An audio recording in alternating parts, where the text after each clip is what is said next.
I never thought a Saturday shift at the coffee shop would change my life forever.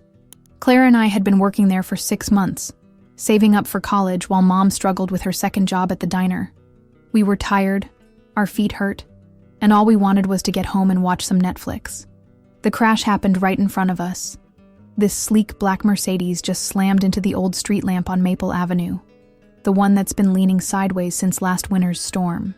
The sound was awful, like metal screaming. Clara grabbed my arm so hard I knew I'd have bruises later. "Oh my God, Emma, someone's in there," she whispered, her voice shaking. We didn't even think about it. We just ran. The driver's side door was jammed, but I could see her through the cracked window. An older woman, maybe in her 70s, with silver hair and blood trickling down her forehead. She was conscious, thank God, but her hands were trembling something fierce. "Ma'am, can you hear me?" I called out, trying to keep my voice steady. "We're going to get you out of there." Clara was already on her phone with 911, pacing back and forth like she always does when she's nervous. The woman looked at me with these incredibly clear blue eyes, and I could see she was more shaken than hurt. I managed to get the passenger door open and climbed in beside her. "What's your name?" I asked, taking her hand. It was soft, with rings that probably cost more than our rent. "Eleanor," she said quietly. "Eleanor Whitmore." I didn't recognize the name then, but something about her voice made me feel like I should. She had this way of speaking that made you want to lean in closer, like she was sharing a secret. The paramedics arrived faster than I expected. While they were checking her over, Eleanor kept looking back at Clara and me. Not just looking, but studying us, like she was trying to memorize our faces. It made me feel self-conscious about my coffee-stained apron and messy ponytail. "I want them to come with me," she told the paramedic firmly. "They saved my life." Clara and I exchanged glances. We barely knew this woman, but something about her made us want to help. Maybe it was the way she said please like she really needed us. Or maybe it was just that she reminded me of Grandma Rose before she died. The ride to St. Mary's Hospital was surreal. Eleanor held both our hands and asked us about ourselves. Where did we live? What did we study? What were our dreams? Normal questions, but the way she listened made them feel important. She didn't just nod along like most adults do. She actually heard us. "You girls have something special," she said as we pulled into the hospital. "Courage. Not many people would have stopped to help a stranger." Clara laughed nervously. Anyone would have done the same thing. But Eleanor shook her head. "No, dear, they wouldn't have. Trust me on that." At the hospital, we waited in those uncomfortable plastic chairs while doctors ran tests. Eleanor had a mild concussion and needed stitches, but nothing serious. We should have left then, gone home to Mom and our normal Saturday night routine. But when the nurse came out and said Eleanor was asking for us, we couldn't say no. Her hospital room was private, with flowers that looked expensive and a view of the city skyline. She was sitting up in bed, looking much better despite the white bandage on her forehead. The way she smiled when she saw us made my chest feel warm. "I've been thinking about you two all evening," she said, patting the chairs beside her bed. "Tell me, what do you know about Eleanor Whitmore?" Clara and I looked at each other blankly. The name still didn't ring a bell. Eleanor laughed, a sound like wind chimes. "Good. That means you helped me because you wanted to, not because you knew who I was." She leaned forward slightly. "I run a foundation here in Chicago. I help people, especially young women, find their paths in life. And I have a feeling we're going to become very good friends." Something in her tone made me believe her. As we finally headed home that night, Clara and I couldn't stop talking about her. Neither of us had any idea that Eleanor Whitmore was about to turn our entire world upside down. The call came on Wednesday morning while I was getting ready for my shift. Clara answered, and I could hear her voice getting higher with each word. "She wants to what? Are you serious?" Clara looked at me with wide eyes, covering the phone with her hand. "Eleanor wants to take us to lunch at the Drake Hotel." I'd never been to the Drake Hotel. Neither had Clara. It was one of those fancy places downtown where celebrities stayed and businessmen made million-dollar deals. Mom always said places like that weren't for people like us. But here we were, standing in the marble lobby feeling completely out of place in our best clothes. Eleanor was waiting for us in the palm court, wearing a simple but elegant navy dress that probably cost more than I made in 3 months. She looked so much better than she had in the hospital, and when she smiled, her whole face lit up. "Girls, you look beautiful," she said, hugging us both. "I'm so glad you could come." The lunch was incredible. I'd never had food like that, where every bite tasted like it was made specifically for you. But Eleanor barely touched her salmon. She kept watching us, asking questions about our family, our dreams, our fears. It felt like the most important conversation of my life. "I've been thinking about you two all week," she said finally, setting down her fork. "I did some research, and I know about your mother's situation, about the bills, the second job, the struggle to make ends meet." My cheeks burned. I hated that she knew. I hated that our problems were so obvious, so easy to find. "Don't be embarrassed," Eleanor said gently. "I grew up poor too, in a tiny apartment on the south side, with a mother who worked 3 jobs just to keep us fed. I know what it's like to dream big when the world tells you to dream small." She reached into her purse and pulled out 2 envelopes. "I want to give you something. Not because I feel sorry for you, but because I see something in you both that reminds me of myself at your age." Clara opened hers first. Inside was a letter of acceptance to the Fashion Institute of Design in Paris, along with a full scholarship letter. Clara's hands started shaking so badly she could barely hold the papers. "I don't understand," she whispered. "I never applied to this school. I never even heard of it." Eleanor smiled. "I have connections. I showed them your portfolio from your Instagram account. They were impressed. Very impressed. My envelope contained something different. A job offer to be Eleanor's personal assistant, with a salary that was 3 times what I made at the coffee shop. But it was more than that. It was an opportunity to learn about business, about philanthropy, about making a real difference in the world. "I'm dying," Eleanor said quietly, and the words hit me like a physical blow. "Pancreatic cancer. The doctors give me 6 months, maybe less. I need someone I can trust, someone who sees the world the way I do, someone who will help me use my remaining time to make a difference." Clara was crying now, clutching the Paris documents to her chest. I felt frozen, unable to process what Eleanor was offering us. "You don't have to decide right now," Eleanor continued, "but I want you to know that this isn't charity. This is investment. I'm investing in your futures because I believe in who you can become." We walked home in silence, both of us too stunned to talk.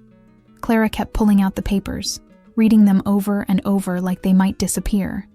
I kept thinking about Eleanor's words, about the weight of what she was offering me. That night, we sat on Clara's bed like we used to when we were kids, whispering in the dark so Mom wouldn't hear. "I can't believe this is real," Clara said for the 100th time. "Paris, Emma. Actual Paris. Are you going to take it?" I asked, though I already knew the answer. I could see it in her eyes, the way they lit up when she talked about design school. "Are you crazy? Of course I'm taking it. This is everything I've ever dreamed of." She turned to face me. "But what about you? Are you really going to work for her?"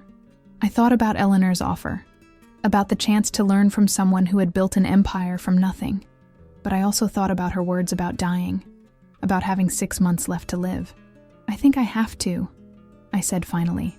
"I think this is what I'm supposed to do." Clara hugged me tight. "We're really doing this, aren't we? We're really leaving everything behind." "Not everything," I said. "We're not leaving each other." But even as I said it, I wondered if that was true. Paris was a long way from Chicago, and Eleanor's world was a long way from anything Clara and I had ever known. Change was coming whether we were ready for it or not. 2 weeks later, I was packing my things to move into Eleanor's mansion on the North Shore. Clara was getting her passport and shopping for winter clothes for Paris.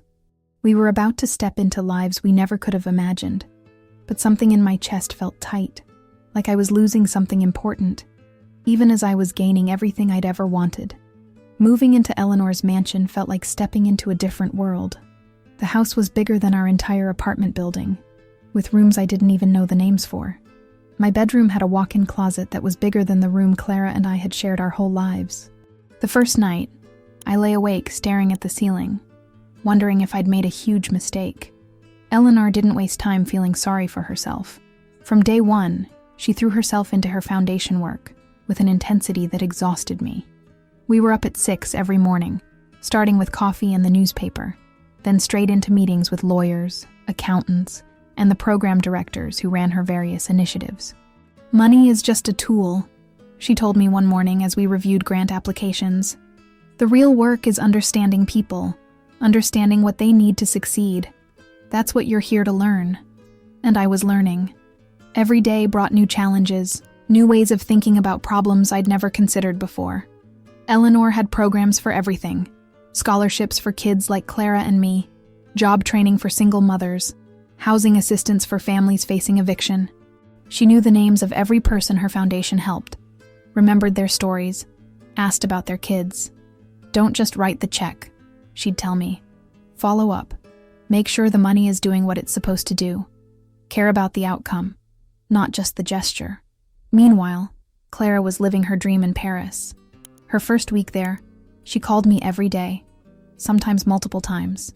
She was so excited about everything: her tiny studio apartment near the Eiffel Tower, her professors who had worked with famous designers, the other students from all over the world. "Emma, you wouldn't believe this place," she said during one late-night call. "Today we had a lecture from a designer who worked with Coco Chanel, actual Chanel. And tomorrow we're going to a fabric market where they sell the same materials used by couture houses." I loved hearing her voice, loved the way she laughed when she told me about trying to order coffee in French and accidentally asking for a shoe instead.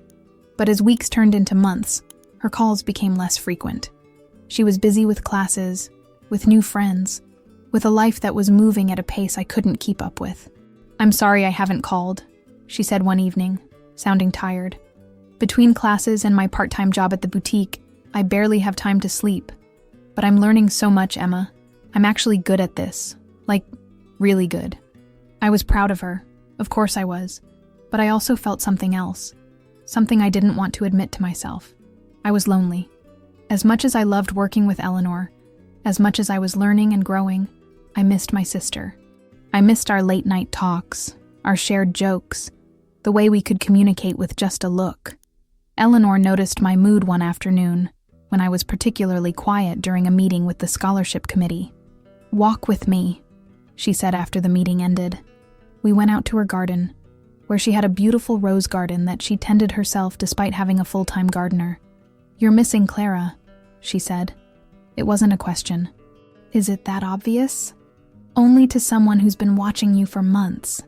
She stopped at a particularly beautiful yellow rose and touched it gently. "I had a sister once. We were close, like you and Clara. When I started my business, she felt left behind. I was so focused on building my empire that I forgot about the people who mattered most." "What happened to her?" Eleanor's face grew sad. "She died in a car accident when we were in our 30s. We hadn't spoken in 2 years because of some stupid argument about money. I would give up everything I have for one more conversation with her. That night, I tried calling Clara, but she didn't answer. I tried again the next day, and the day after that. Finally, she called me back, but she sounded different, distracted. "Sorry, I've been crazy busy," she said. "I got an internship with this amazing designer, and I'm working on a collection that might be shown at Fashion Week." Can you believe it? Me, at Fashion Week? I tried to be excited for her, but something in her voice felt distant. She was talking about people I didn't know, places I'd never been, experiences I couldn't relate to. It was like she was becoming someone else, someone who existed in a world I couldn't reach. "I miss you," I said, before she hung up. "I miss you too," she replied, but it sounded automatic, like something she was supposed to say rather than something she felt. After that, our conversations became even more sporadic. I'd see her posts on Instagram, photos of her with her new friends at glamorous events, wearing clothes that looked expensive and sophisticated. She looked happy, happier than I'd ever seen her, but she also looked like a stranger. Eleanor's health was getting worse. She was tired more often, and I could see her losing weight even though she tried to hide it. But she kept pushing forward, kept working on her foundation's projects, like she was trying to fit a lifetime of good deeds into the months she had left. "I'm worried about you," she told me one evening as we sat in her study, going through donor files. "You're so focused on everyone else's needs that you're forgetting about your own." "I'm fine," I said, but we both knew it wasn't true. "Are you? When's the last time you talked to your sister?" Really talked to her? I couldn't answer because I didn't know. It had been weeks since we'd had a real conversation, the kind we used to have every day. Clara was becoming more successful, more confident, more independent, and I was proud of her, but I was also losing her, one missed call at a time. The breaking point came on a Tuesday morning in November. I was scrolling through my phone while Eleanor was in her physical therapy session when I saw it. A photo of Clara at some fancy fashion event in Milan, wearing a stunning black dress that probably cost more than Mom made in a month. She was laughing, her arm linked with a tall, handsome man in an expensive suit. The caption read, "Rising American designer Clara Martinez makes waves at Milan Fashion Week with rumored boyfriend, Italian fashion mogul, Antonio Rossi." I stared at the screen until my eyes burned. Clara had a boyfriend. She was at Milan Fashion Week. She was being called a rising designer, and I had learned all of this from a gossip website. My hands were shaking as I called her. It went straight to voicemail. I tried again an hour later, then again that evening. Finally, she called me back at midnight Chicago time, which meant it was morning in Italy. "I'm so sorry I missed your calls," she said. And she did sound sorry. "I've been in meetings all day. This whole Milan thing is crazy." "Yeah, I saw the photos," I said, trying to keep my voice steady. "You look amazing. Who's Antonio?" There was a pause. "He's just a friend." "Well, maybe more than a friend. I don't know, it's complicated." "Complicated how?" "Emma, I can't really talk about this right now. I'm about to go into another meeting. Can we catch up later?" But there was no later. She was always in meetings, always traveling, always too busy for the girl who used to be her best friend. I started to understand what Eleanor had meant about leaving people behind. Eleanor noticed my mood getting darker. She was getting sicker, moving slower, but she was still more perceptive than anyone I'd ever known. One afternoon, she called me into her study and closed the door. "Sit down," she said, settling into her favorite armchair. "We need to talk. If this is about the Henderson grant application, I already submitted it. This isn't about work, Emma. This is about you." I looked at her, this woman who had become like a grandmother to me, and felt tears starting to form. "I'm fine." "No, you're not. You're angry and you're hurt, and you're pretending everything is okay when it's not." She leaned forward. "Tell me about Clara." And suddenly everything came pouring out. How Clara never called anymore. How she had this whole new life that didn't include me. How she was dating someone she'd never even mentioned. How I felt like I was losing my sister to a world I couldn't understand. "I'm happy for her," I said, wiping my eyes. "I really am. But I miss her. I miss who we used to be." Eleanor was quiet for a long moment. "Can I tell you something about success? It's intoxicating. When you're young and suddenly everyone wants to be your friend. When doors start opening that were always closed before. It's easy to forget where you came from. It's easy to forget the people who loved you before you became someone important. So what do? Just watch her disappear? You fight for her. You remind her who she is, who you are together. But you also have to be prepared for the possibility that she might choose her new life over your old one." That night, I wrote Clara a letter. Not a text or an email, but an actual letter on Eleanor's expensive stationery. I told her how proud I was of her success, but also how much I missed her. I told her about Eleanor's condition getting worse, about how I was learning to manage millions of dollars in charitable giving, but still felt like a scared kid from the South Side. I told her I needed my sister. I mailed it the next morning, then waited, and waited. 2 weeks passed without a response. I started to think she hadn't gotten it, or maybe she had gotten it and just didn't care enough to respond. Then, on a Thursday evening, while I was helping Eleanor with her medications, my phone rang. It was Clara, and she was crying. "I got your letter," she said. "Emma, I'm so sorry. I didn't realize how much I'd been neglecting you. I've been so caught up in everything here. I forgot about what really matters. We talked for 2 hours. She told me about the pressure she was under, how everyone expected her to be this sophisticated, confident designer, when she still felt like a kid from Chicago who didn't know which fork to use at fancy dinners. She told me about Antonio, how he was charming and successful, but also possessive and controlling. She told me she was lonely too, surrounded by people who only cared about what she could do for them. "I want to come home for Christmas," she said. "I know it's expensive, but I need to see you. I need to see Mom. I need to remember who I am." After we hung up, I felt lighter than I had in months. But my relief was short-lived. The next morning, Eleanor collapsed in the kitchen while making her morning tea. I found her on the floor, conscious but weak, her face gray with pain. The ambulance ride to the hospital felt like déjà vu, except this time, I was the one holding Eleanor's hand, trying to be strong for her like she had been for me. "Call Clara," she whispered as the paramedics worked on her. "Tell her it's time." I knew what she meant. Eleanor was dying, and there might not be much time left. I called Clara from the hospital waiting room, and for the first time in months, she answered on the first ring. "I'm coming home," she said, before I could even explain what had happened. "I'll be on the next flight."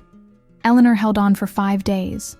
5 days of machines beeping, nurses coming and going, and me sitting beside her bed reading her favorite books aloud. She was in and out of consciousness, but when she was awake, she was still Eleanor, still giving me advice about the foundation, still worrying about everyone else before herself. "The scholarship applications are due next month," she said on the 3rd day, her voice barely a whisper. "Don't let the committee rush the process. These kids deserve thoughtful consideration." "Eleanor, don't worry about that now," I said, holding her hand. "Rest." "I can't rest. There's too much left to do." She turned her head to look at me. "Promise me you'll take care of it. Promise me you'll carry on what we started." I promised, even though the idea of running her foundation without her terrified me. I was 21 years old, and she was asking me to manage millions of dollars and hundreds of lives. But I couldn't say no to her, not when she was dying. Clara arrived on Thursday morning, looking exhausted and worried. She had flown all night from Paris, and I could see the stress in her eyes. But when she saw Eleanor, she smiled and took her other hand. "Hello, dear," Eleanor whispered. "How was Fashion Week?" Clara laughed, and it was the first time I'd heard her real laugh in months. "It was wonderful, but not as wonderful as being here with you two. We spent the day together, the 3 of us, talking and laughing and crying. Eleanor told us stories about her childhood, about starting her business with nothing but determination and a borrowed typewriter.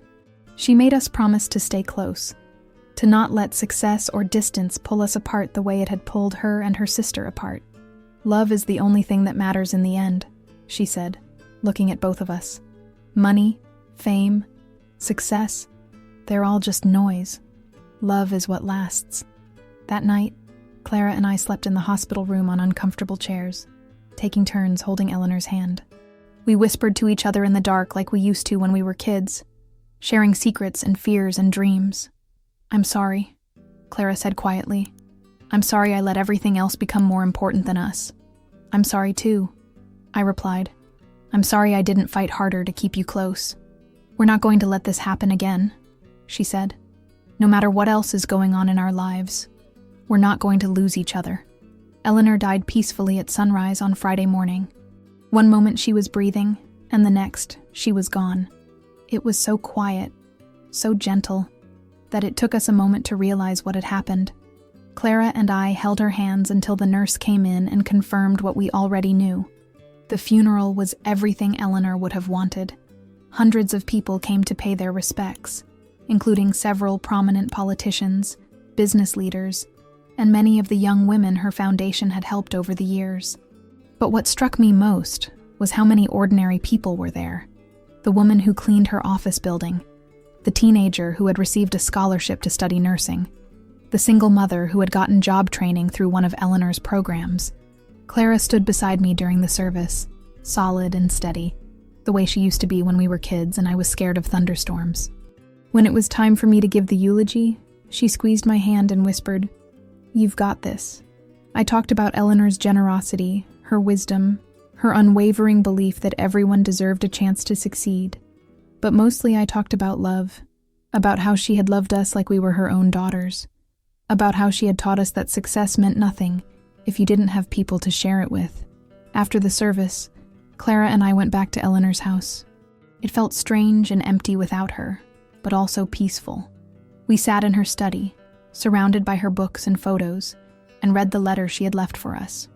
"My dear girls," it began, "if you're reading this, then I've gone on to whatever comes next, and you're probably feeling lost and sad. Don't be. I lived a full life, and having you two in it made it even fuller. Emma, you have everything you need to run the foundation. Trust your instincts, trust your heart, and don't be afraid to ask for help when you need it. Clara, your talent is a gift, but your character is what makes you special. Don't let the fashion world change who you are at your core. And both of you, remember that success is meaningless if you don't have each other. I made the mistake of letting my ambition cost me my relationship with my sister, and I regretted it every day until I died. Don't make the same mistake. Love each other, support each other, and never forget that you're stronger together than you are apart. All my love, Eleanor." By the time we finished reading, we were both crying, but they were good tears, the kind that come from gratitude rather than just sadness.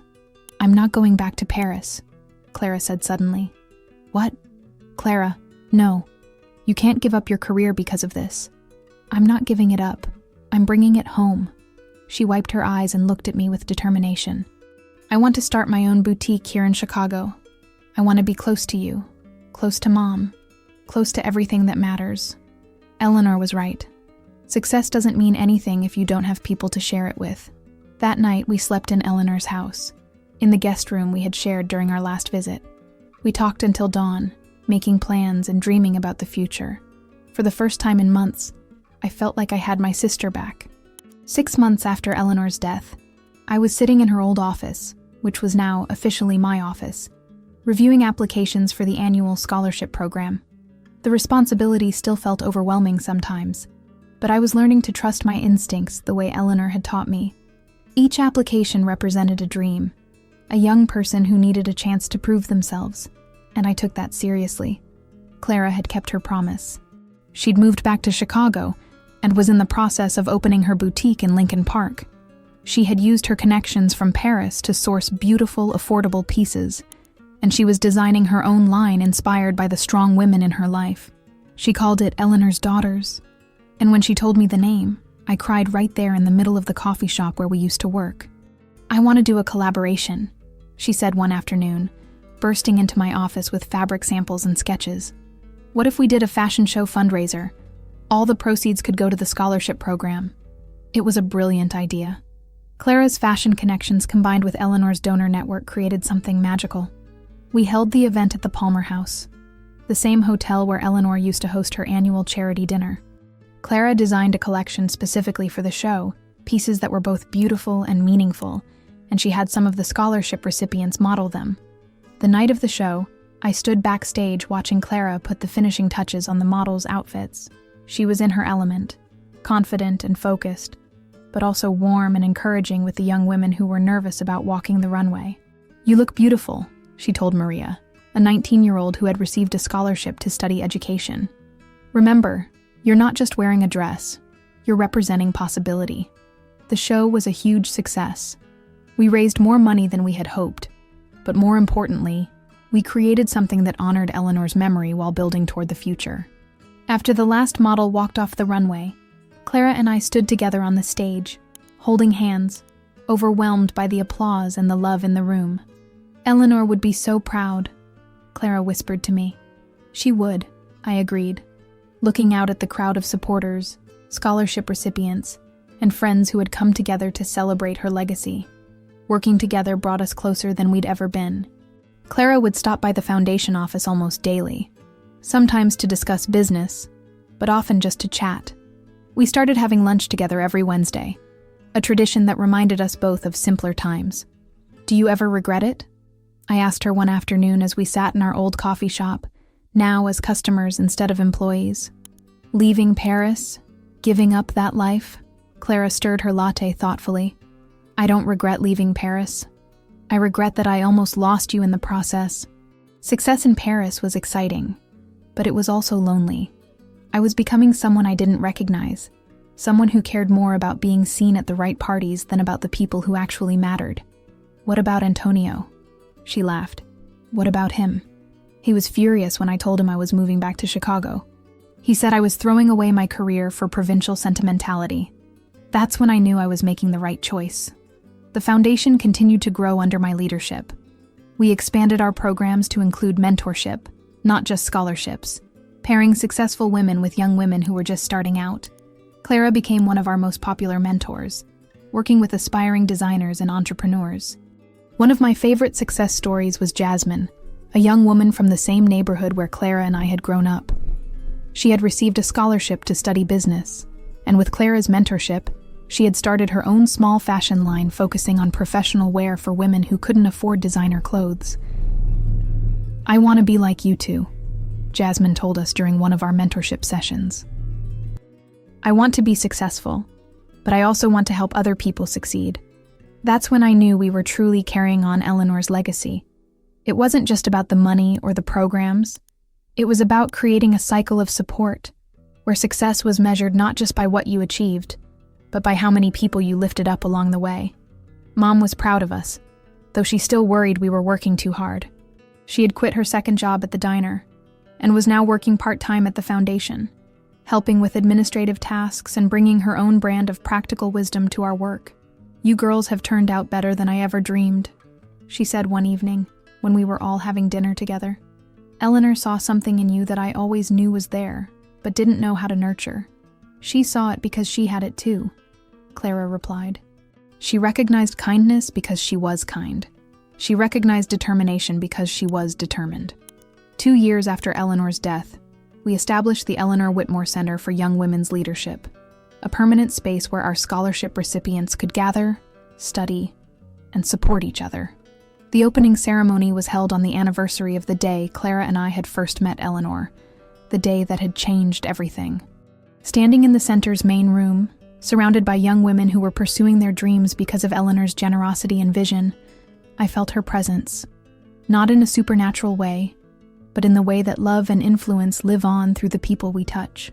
Clara stood beside me, successful and confident, but also grounded in the values that had always made her special.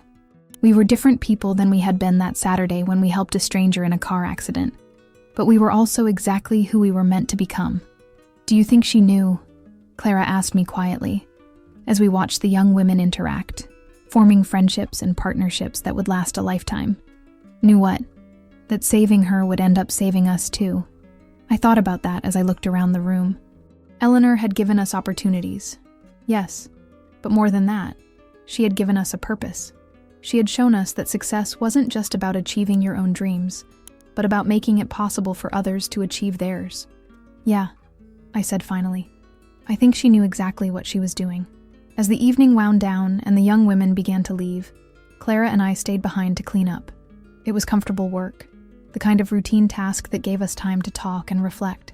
I have something to tell you, Clara said as we stacked chairs. I've been thinking about expanding the boutique, maybe opening a second location. That's amazing. Where? Paris. I stopped what I was doing and looked at her. Paris? I want to go back, but this time I want to do it right. I want to create something that connects Chicago and Paris, that honors both places, and I want you to come with me for the opening.